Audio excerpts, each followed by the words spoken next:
third day within the octave of the Immaculate Conception. The lesson is taken from the dogmatic bull of Pope Pius IX. Both in her offices and in the most holy liturgy the Church hath been accustomed to apply to the creation of Mary the language in which the Holy Scriptures set forth the eternal generation of the uncreated wisdom, and that, because Mary was predestined in the decree of the incarnation of the same wisdom. This practice hath been received by the faithful in all quarters, and plainly showeth what hath been the mind of the Church of Rome, which is the mother and mistress of all churches, on the subject of the sinless conception of the Virgin.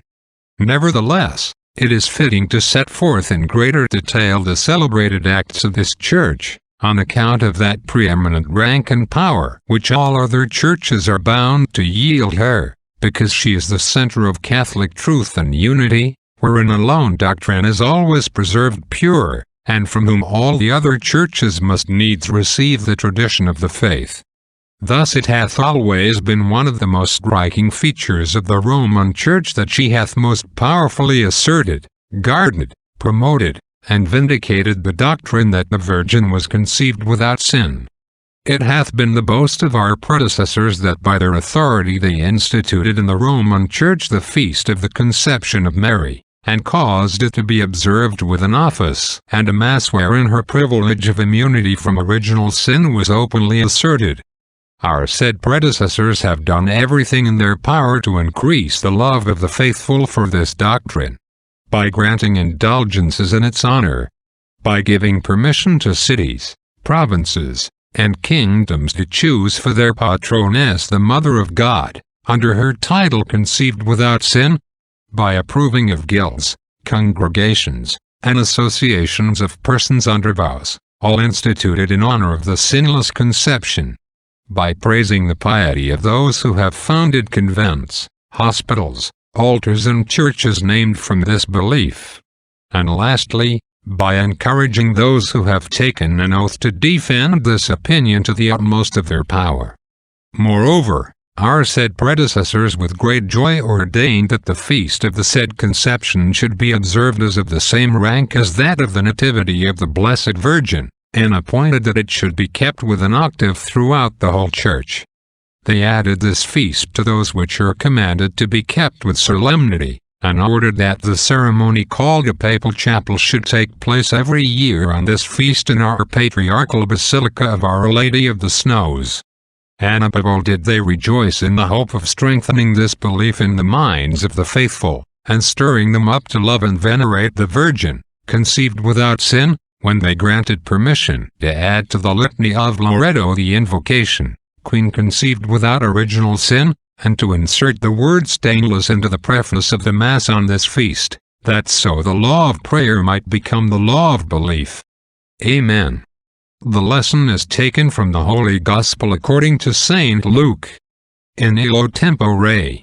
At the time, the angel Gabriel was sent from God, unto a city of Galilee, named Nazareth, to a virgin espoused to a man whose name was Joseph, of the house of David, and the virgin's name was Mary.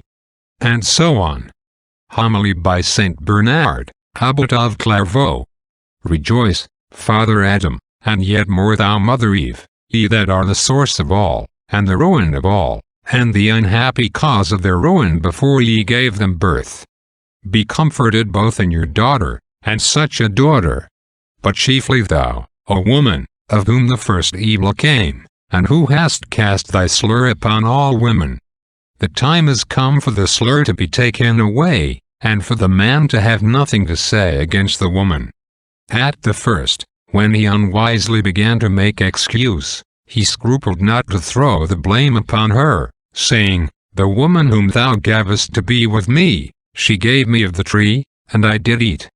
Wherefore, O Eve, betake thyself to Mary, mother, betake thyself to thy daughter, let the daughter answer for the mother, let her take away her mother's reproach. Let her make up to her father for her mother's fault. For if man be fallen by means of woman, it is by means of woman that he is raised up again.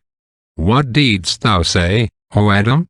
The woman whom thou gavest to be with me, she gave me of the tree, and I did eat. These are wrathful words by the which thou dost rather magnify than diminish thine offense. Nevertheless, wisdom hath defeated thy malice. God asked thee that he might find in thee an occasion of pardon, but, in that he found it not, he hath sought and found it in the treasure of his own mercy. One woman answereth for another, the wise for the foolish, the lowly for the proud. For her that gave thee of the tree of death, another that giveth thee to taste of the tree of life. For her that brought thee the bitter food of sin, another that giveth thee of the sweet fruits of righteousness. Wherefore accuse the woman no more, but speak in thanksgiving, and say, Lord, the woman whom thou hast given me, she hath given me of the tree of life, and I have eaten.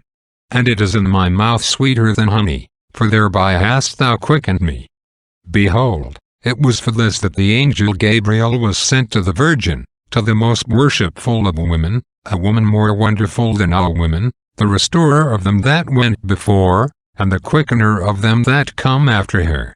Was it not of this thy daughter, O Adam, that God spake when he said unto the serpent, I will put enmity between thee and the woman? And if thou wilt still doubt that he speaketh of Mary, hear what followeth, she shall bruise thy head. Who won this conquest but Mary? She brought to naught the whole wiles of Satan, whether for the pollution of her body or the injury of her soul. Was it not of her that Solomon spake, where he saith, Who shall find a virtuous woman? The wise man knew the weaknesses of women, how frail they are in body, and how changeable in mind. But he had read that God had promised that the enemy, who had prevailed by means of a woman, was by a woman to be overthrown, and he believed. But he wondered greatly, and said, Who shall find a virtuous woman? That is to say, if our salvation, and the bringing back of that which is lost, and the final triumph over the enemy, is in the hand of a woman, it must needs be that a virtuous woman be found, meet to work in that matter. Amen. Benedicat vos omnipotens Deus, Pater, et Filius, et Spiritus Sanctus. Amen.